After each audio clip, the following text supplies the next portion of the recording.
Halo, Assalamualaikum warahmatullahi wabarakatuh. Jumpa lagi dengan saya, Surya Erlangga. Di video ini saya akan membahas tentang sebuah peluang usaha, yaitu dengan menjadi instruktur kursus online. Di video ini saya akan menjelaskan tentang keuntungan yang bisa Anda dapatkan ketika Anda menjadi instruktur online, kemudian kekurangannya, tantangannya, dan apa saja yang bisa kita lakukan sehingga nantinya pengembangan dari bisnis ini bisa menjadi lebih besar dan tentunya pendapatan Anda menjadi semakin besar. Bagaimana caranya memulai usaha di bidang instruktur kursus online ini? Simak selengkapnya di video ini.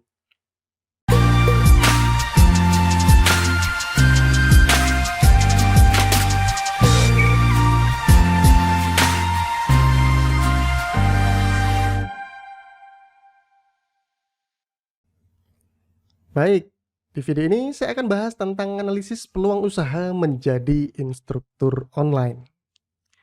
Yang pertama kita akan bahas terlebih dahulu keuntungan ya, keuntungan ketika Anda menekuni usaha ataupun bisnis di bidang instruktur kursus online ini. Dan sebenarnya Anda bisa memulainya dengan tanpa tim sama sekali. Artinya Anda bisa memulai dari diri sendiri terlebih dahulu. Meskipun nanti pengembangannya Anda bisa melakukan dengan membentuk tim yang solid ya. Kita akan bahas yang pertama yaitu adalah keuntungan. Yang pertama, Anda bisa mulai memproduksi materi kursus Anda dengan mudah dan peralatan yang terbilang murah ya. Dan salah satu modal yang perlu Anda miliki yaitu adalah pemahaman dan juga keahlian tentang materi kursus yang ingin Anda buat ya. Dengan Anda sudah mendalami ya, misalnya Anda adalah seseorang yang mendalami ataupun memahami tentang dunia psikologi, kemudian dunia digital marketing, dunia kewirausahaan dan sebagainya, ini Anda bisa mulai dari keahlian ataupun pemahaman yang Anda miliki ya. Dan Anda bisa mulai dengan produksi lewat smartphone saja. Sebagai contoh, untuk saya ya, yang memulai dunia instruktur kursus online ini, saya bermodalkan hanya webcam yang harganya pada saat sebelum pandemi ini harganya kurang lebih hanya Rp300.000 saja ya. Dan juga mic clip on dengan harga hanya Rp10.000 sampai Rp15.000 saja. Jadi Anda bisa memulai untuk memproduksi ya kursus Anda ini dengan cukup mudah dan juga peralatan yang murah ya.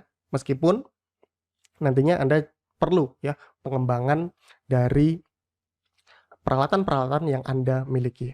Yang kedua yaitu adalah dapatkan pendapatan pasif dengan memproduksi sekali untuk dijual berulang kali. Ya, Anda tidak salah mendengar. Karena ini bisa menjadi pendapatan pasif untuk Anda. Kenapa? Karena Anda cukup memproduksi kursus Anda sekali ya, dan kemudian orang-orang bisa membeli kursus Anda berulang kali. Karena dalam bentuk video misalnya ataupun dalam bentuk PDF Anda tinggal menyalin ya. Ataupun ketika Anda mengikuti sebuah platform kursus online ya, para pembeli ini cukup melakukan pendaftaran ya, dan kemudian nanti pendapatan Anda dijumlahkan ya dari jumlah peserta yang diikuti ataupun peserta yang mengikuti kursus yang sudah Anda buat di sebuah platform pembelajaran online. Yang ketiga, Anda bisa membuat materi dengan memanfaatkan waktu senggang yang Anda miliki. Jadi ini bisa Anda jadikan sebagai pekerjaan utama ya, ataupun Anda juga bisa melakukan ini sebagai bisnis sampingan ya. Karena Anda cukup memanfaatkan waktu senggang yang Anda miliki, sehingga Anda misalkan dalam 1 minggu Anda punya waktu senggang 2-3 jam per hari. Nah ini Anda bisa manfaatkan untuk membuat materi kursus online. Dengan terlebih dahulu Anda membuat susunannya ya. Sehingga dengan membuat susunan terlebih dahulu Anda bisa menetapkan target untuk hari ini saya harus bisa menyelesaikan sekian video. Nah seperti itu ya. Jadi Anda cukup memanfaatkan waktu senggang yang Anda miliki. Namun jika Anda memilih untuk menjadikan ya kursus online ini ataupun pekerjaan instruktur kursus online ini menjadi pekerjaan utama Anda, tentunya Anda bisa lebih produktif dengan memproduksi materi-materi yang lebih bervariasi sesuai dengan pemahaman Anda. Nah, itu adalah keuntungan tentang menjadi instruktur online. Nah, selanjutnya kita akan bahas masalah kekurangan. Yang pertama yaitu adalah pembagian hasil atau share profit dari platform yang dirasa kurang menguntungkan ya. Jadi perlu Anda tahu bahwa ketika kita menjadi instruktur online ya di sebuah platform pembelajaran online seperti Udemy, mau belajar apa, Skill Academy, Arkademi dan sebagainya, ini ada pembagian hasil ya. Dan mungkin bagi beberapa orang ini dirasa kurang menguntungkan karena memang pembagiannya ya ada yang sampai dengan 50% ya, sehingga ini dirasa kurang menguntungkan. Namun memang ini dari platform sendiri tentunya sudah memperhitungkan karena mereka membutuhkan biaya yang cukup besar ya, selain dari karyawan, kemudian infrastruktur yang mereka harus bangun ya. Platform yang mereka bangun ini memang biayanya cukup besar. Terutama untuk platform yang memang mereka aturannya cukup leluasa atau longgar ya. Nah, ini akan kita bahas di kekurangan yang kedua, yaitu adalah aturan platform yang berbeda-beda, sehingga perlu penyesuaian dalam penyajian materi. Contoh misalnya, di satu platform Anda harus membuat video dengan resolusi sekian, lalu dengan durasi maksimal sekian, ukuran file videonya sekian. Nah, ini dari beberapa platform yang sudah saya ikuti, ini aturan-aturannya ini berbeda-beda, sehingga Anda perlu menyesuaikan nih, ya. Misalnya di platform A, ukuran video Anda sudah memenuhi syarat, namun ternyata di platform B Anda harus kompres lagi atau perkecil lagi sehingga tidak memberatkan server mereka atau memudahkan memang dari sisi peserta untuk mengakses materi kursus Anda. Jadi dengan aturan platform yang berbeda-beda ini memang Anda perlu penyesuaian ya, perlu penyesuaian sehingga nantinya kursus yang Anda buat ini bisa masuk ke platform mereka dan disetujui. Kemudian yang ketiga adalah pendapatan tergantung pada jumlah peserta yang mengikuti kursus Anda ya. Ini sangat menguntungkan jika si platform ini memang aktif berpromosi, mengembangkan promosi digital marketing mereka sehingga para peserta bisa ditarik lebih banyak ke kursus Anda. Nah, selanjutnya kita bahas tentang tantangan. Yang pertama yaitu adalah munculnya kompetitor dengan materi yang sama dan penyajian materi yang lebih menarik. Nah, ini perlu Anda perhatikan bahwa pastinya dengan adanya kompetitor yang muncul ya, terutama dengan materi yang sama, tentunya harus ada pembeda. Nah, ini nanti yang akan kita bahas selanjutnya. Yang kedua yaitu adalah koneksi internet yang belum memadai membuat peserta kesulitan mengakses materi. Nah, ini ya. Jadi peserta potensial yang sebenarnya mereka membutuhkan materi yang Anda buat ya di kursus Anda. Namun ternyata koneksi internet mereka ini kurang mendukung ya, kecepatannya kurang mendukung sehingga mereka kesulitan untuk mengakses materi yang Anda buat di platform pembelajaran online. Kemudian yang ketiga adalah masih minimnya minat masyarakat dalam pembelajaran secara online. Biasanya mereka akan lebih menyukai belajar secara langsung, tatap muka, private, workshop, seminar, dan sebagainya. Nah, ini jadi tantangan untuk para instruktur online bagaimana bisa lebih mendekat kepada peserta ya, lebih dekat kepada peserta sehingga terjadi jalinan chemistry antara peserta dan juga instruktur. Nah, kemudian selanjutnya yaitu adalah kita butuh solusi ya, apa yang bisa kita kembangkan untuk mendapatkan hasil maksimal. Yang pertama yaitu mengembangkan platform sendiri ya, sehingga hasil yang didapat lebih maksimal.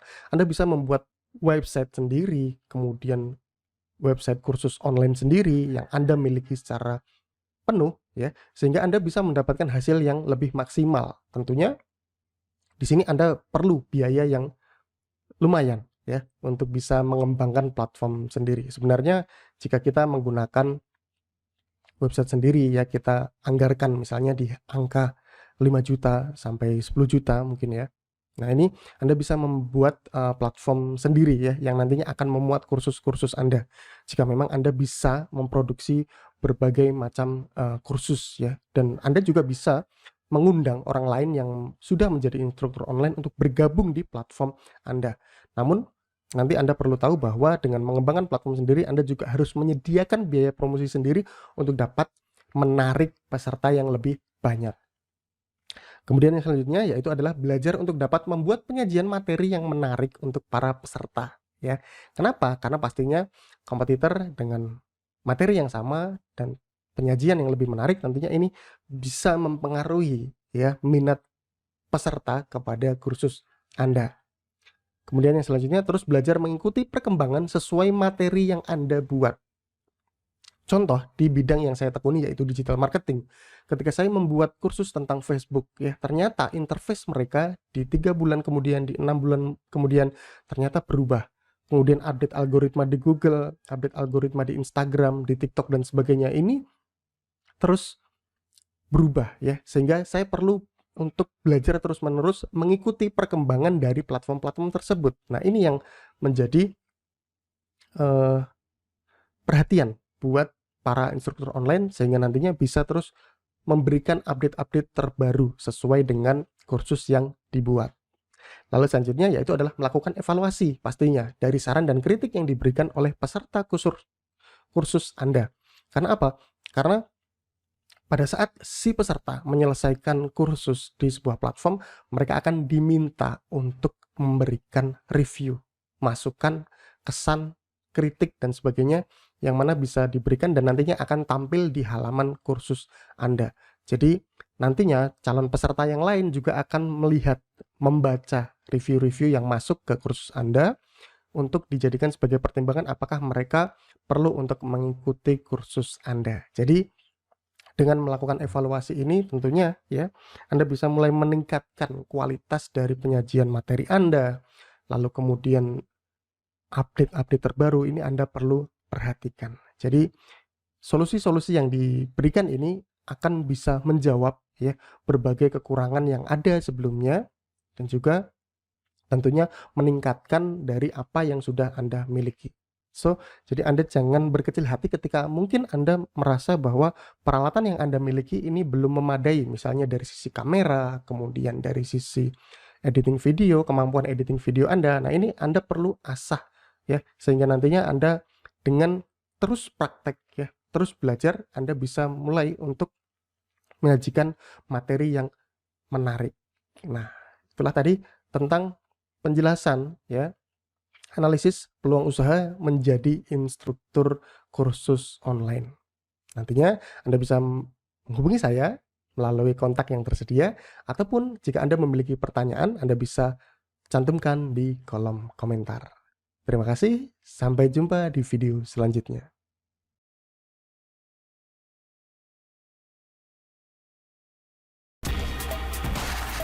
Terima kasih sudah menonton video ini. Like, komen, dan share agar lebih banyak orang bisa mendapatkan manfaatnya. Jangan lupa untuk subscribe dan nyalakan loncengnya untuk mendapatkan update video terbaru dari saya.